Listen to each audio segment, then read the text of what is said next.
রাষ্ট্র।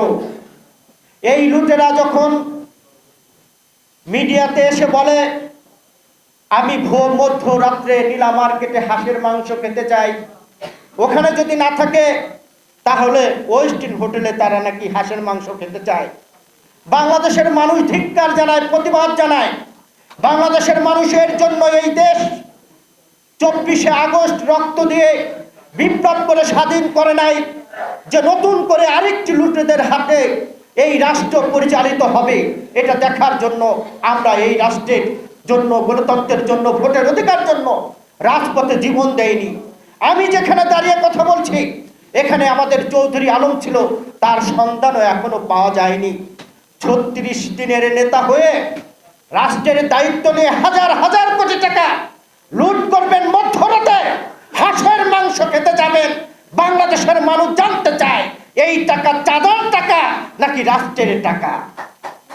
আপনি যদি এটার জবাব না দিতে পারেন, বাংলাদেশের মানুষ যেভাবে শেখ হাসিনাকে বিতাড়িত করেছে, শেখ হাসিনা তো তবুও দাদা বাবুদের বাড়িতে যে আশ্রয় নিয়েছে, কিন্তু আপনারা কোন দাদা বাবুর বাড়িতে আশ্রয় নেবেন এটা আপনাদেরকে চিন্তা করতে হবে। ছেলে মানুষের একটা শেষ টাকা দরকার আছে।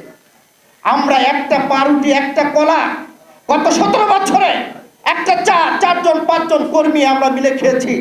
যারা হোটেলের বিল দিতে পারে না, যারা চা খেতে পারে না, যারা রিক্সা চলতে পারেনি, তাদেরকে যদি দেখতে হয় আলিশান জীবন যাপন, যাদের পায়ে স্যান্ডেল ছিল না তাদের যদি দেখতে হয় আলিশান জীবন যাপন, বাংলাদেশের মানুষের লজ্জা কোথায় থাকবে আমি বলতে পারি না।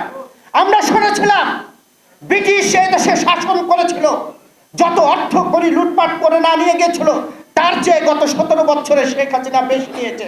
কিন্তু এখন যেটি দেখতে পাচ্ছি এই 1 বছরে এই লুটেরা তার চেয়ে অর্থ, বাংলাদেশের অর্থ বেশি পাচার করেছে। আজকে যারা নতুন করে পিআর পদ্ধতি নির্বাচনের কথা বলছেন তাদের উদ্দেশ্য আমি দু একটি কথা বলে আমার বক্তব্য শেষ করতে চাই।